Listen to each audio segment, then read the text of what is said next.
Breaking news exclusively from Blue Eye Media. And now from our global friendly partners. Yesterday, there was another ICE shooting in the United States of America. An undocumented immigrant from Mexico was shot and killed by ICE agents in Texas. And today, his family and community leaders are demanding an independent investigation into the shooting. Why? Because Americans cannot trust ICE's version of events anymore. The man's name is Lorenzo Salgado Araujo. He's a Mexican citizen. He was shot and killed by ICE agents in Houston, Texas yesterday, according to the Chronicle. Today, community leaders and his family are demanding answers. One city council member said that the fatal shooting was, quote, deeply concerning. The use of deadly force demands full scrutiny and transparency. Time and time again, we have seen ICE agents lie or misrepresent the truth as it relates to ICE-involved shootings. And unless there was a clear video, for example, with Alex Preddy and Renee Good, we wouldn't have known the truth. And so now there is another ICE shooting. Another immigrant has been shot and killed. And again, we don't know what the truth really is. I'll have more updates for you soon. As always, spread the word and follow along to stay updated on all the news you need to know about. More to come. Thank you, members of the press, elected officials, especially Congresswoman Sylvia Garcia, who spent a couple hours with me at Bentop Hospital. Thank you, friends, for showing up. Family members, former students of mine that I saw in the crowd. Thanks for coming. I have a prepared statement I would like to read to you guys.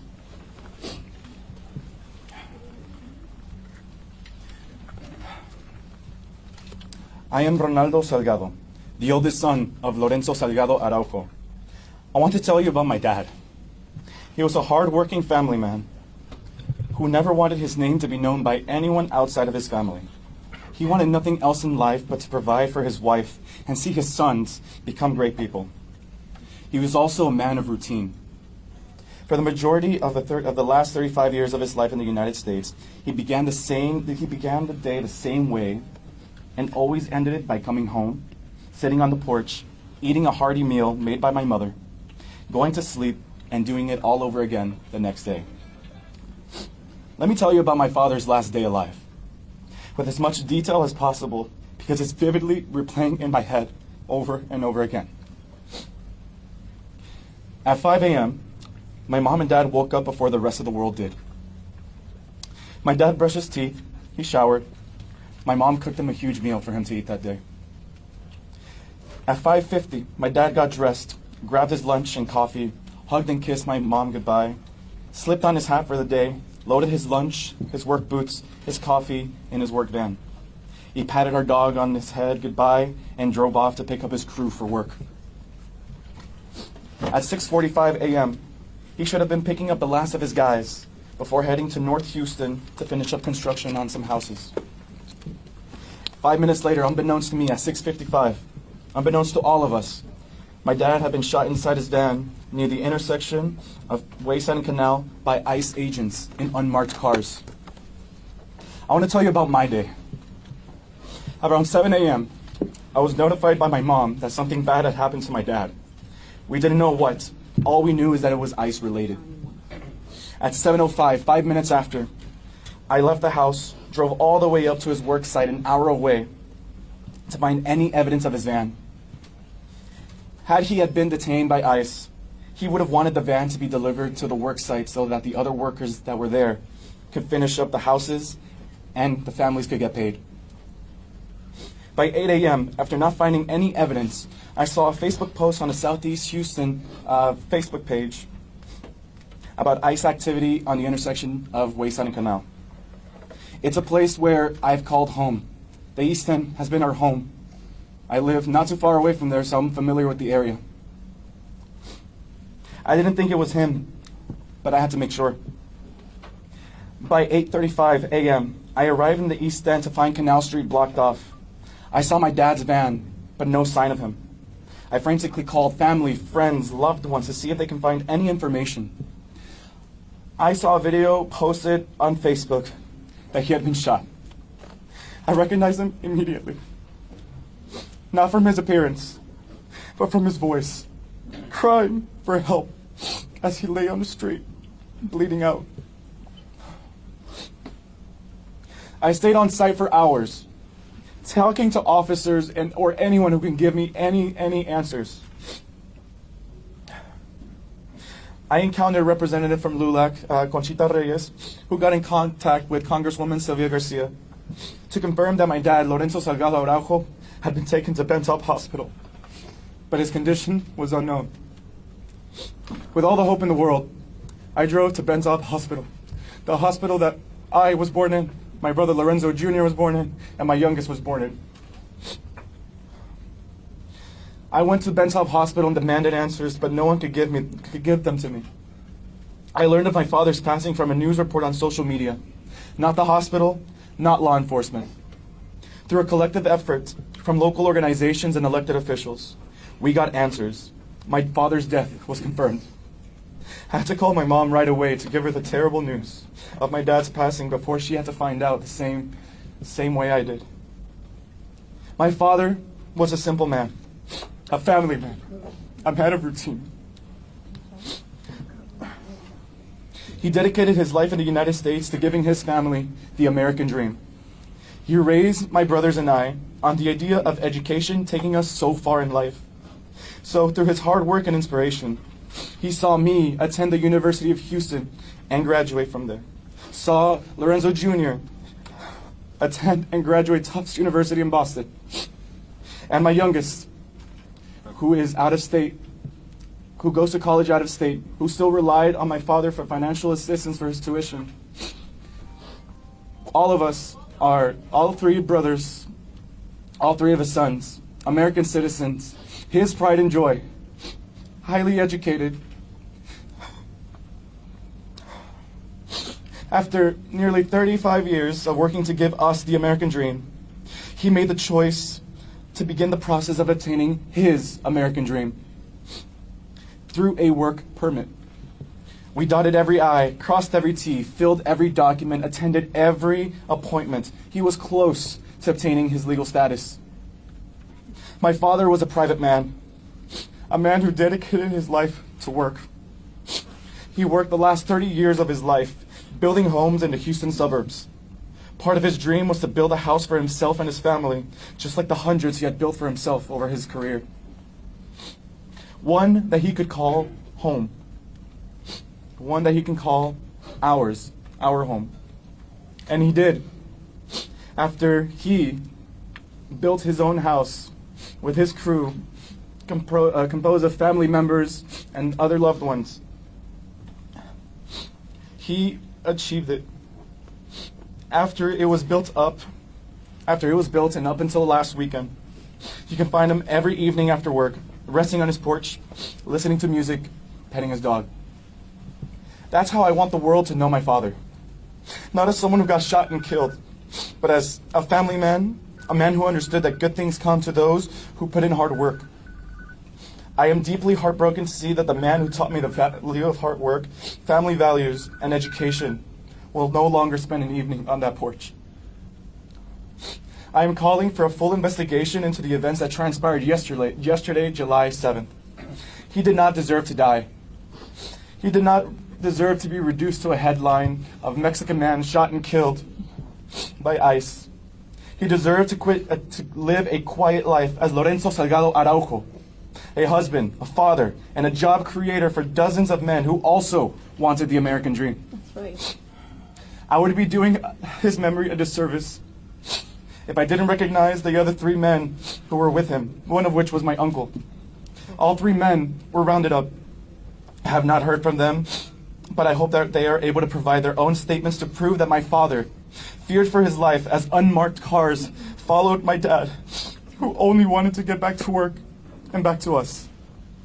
You are not likely to hear the same outcry that we heard over Renee Good and Alex Preddy, because this person did not have the benefit, it seems, of anybody standing around filming the execution in the same way that happened in Minnesota. The person who died here also not white. Let's not pretend like that won't matter in this case as well. For the details on this, there is one place that I like to turn that covers immigration with the humanity that it deserves. And that is Pablo Manriquez over at Migrant Insider. This is what he writes. ICE killed Lorenzo Salgado Arroyo on a Houston street today. It's using the same script it always uses. Lorenzo Salgado Arroyo bled out on Canal Street in Houston's East End before 7 a.m. Tuesday, shot by a U.S. Immigration and Customs Enforcement officer during what the agency is calling a routine targeted enforcement operation. His family has not yet had the chance to call it anything at all. ICE gets to control the narrative here. The Department of Homeland Security gets to control the narrative. And the narrative that they want to spin is always the same, that they are merely the protectors of the United States of America. They are out there as the good guys, defending this nation from who? From people who want to just come here to pursue the American dream after their nation has been destabilized by this country and its foreign policy.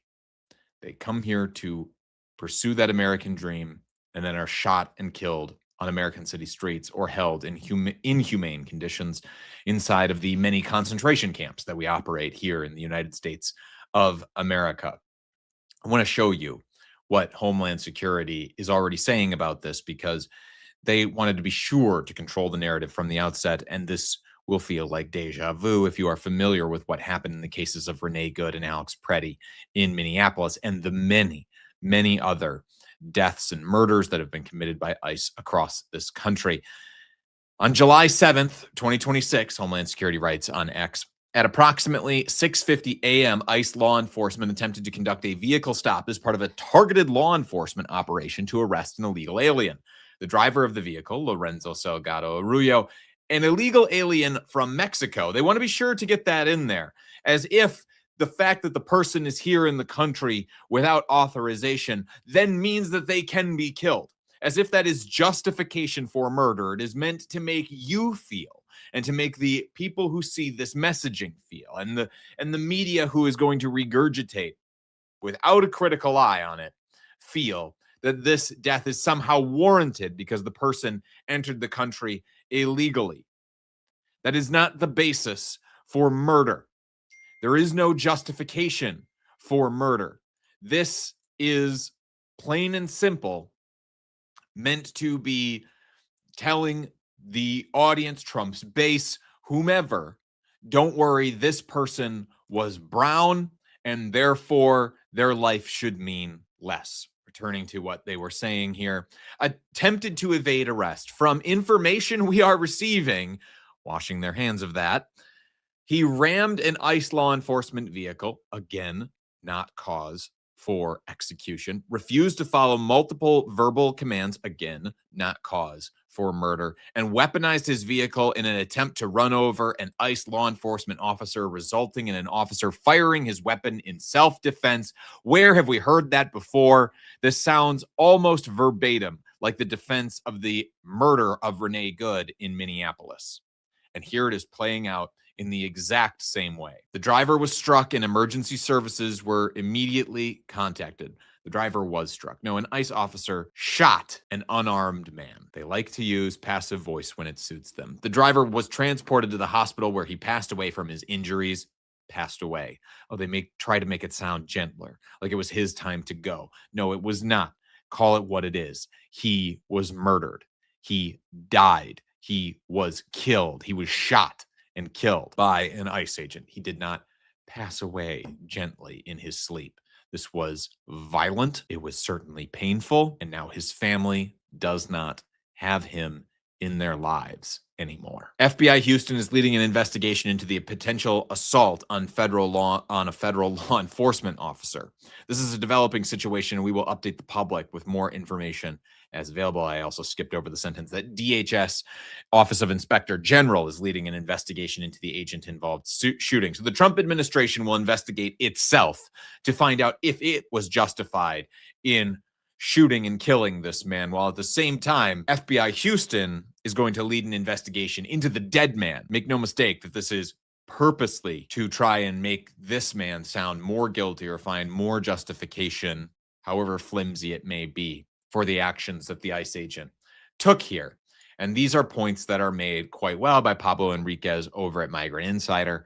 I encourage you to go and read this full story. I'm only including excerpts, but the entire thing is excellent here from Pablo. He does a great job of pointing out What's missing from this narrative? Everything that would let anyone outside ICE check its story. Click to Houston reports no dash cam or body cam footage has surfaced. No independent witnesses have been quoted. 3 other people at the scene were detained. ICE hasn't said who they are or what they saw, and we're not hearing their stories of the shooting. The FBI's Houston field office is investigating Arroyo for a potential assault on a federal law enforcement officer, investigating the dead man, in other words, while DHS's own inspector general reviews the shooting itself, as it must whenever a federal officer kills someone. Will there be charges here? Unlikely. Unlikely. We'll get to that here in just a second. First, reaction. Representative Sylvia Garcia, Democrat of Texas, whose district includes the East End and Arroyo's family and her constituents, quote, deserve a complete and transparent accounting, and called for preservation of all available footage, communications, and other evidence. Harris County Commissioner Adrian Garcia's office confirmed it has no jurisdiction over federal agents and referred questions to the sheriff's office and ICE. The same jurisdictional dead end has swallowed accountability in every prior case that Pablo talks about inside of this piece. I want to point out that there have been attempts to hold ICE agents accountable locally in Minnesota right now. There is an attempt to hold some of these agents accountable, but we still have not gotten any charges against the people who murdered Renee Good and Alex Preddy. There are charges pending against an ICE agent who fired his weapon in Minneapolis, but that was for an unrelated shooting in which it turns out that agent allegedly lied about the circumstances around that shooting. That's what it takes, is to be just like blatantly contradicted by the evidence in a way that is truly horrifying in order to merit any sort of charges. So I would hope that something will come in the case of Renee Good and Alex Preddy, but to hear that local officials are already washing their hands and saying, we have nothing that we can do here, is a blatant dereliction of duty, that they cannot try to uphold local and state laws in Texas. This is a death that very well could be never really known what truly happened here, because there will never be a truly independent investigation into what happens. But let's talk about what happens next. That is where Pablo's Manriquez's report concludes here. The FBI is building a case against the man ICE killed. DHS's inspector general is reviewing the officer who killed him. History says that combination rarely produces charges. It took outside pressure, watchdogs, video, protest to get even one of these cases in front of a prosecutor. Houston hasn't seen that pressure yet. It's a Tuesday night. It's a Tuesday night in America, and another person has been killed. We'll see what kind of backlash this prompts in the Houston area, but I won't hold my breath, because there is not the same video evidence in this case. And the victim here was Mexican. And that will be enough for many to justify the murder of a person, that just being from another country and it not being captured on video will result in many Americans by default assuming that it must then be justified because of the worship we have of law enforcement in this country. If you like that, I'm not afraid to call a spade here, that we are not afraid to call a spade here at Status Coup, please go to statuscoup.com/join. It is through our membership that we are able to be an independent voice in media, that we are able to offer this real justice journalism, real accountability journalism, and we would not be able to do this work without your support.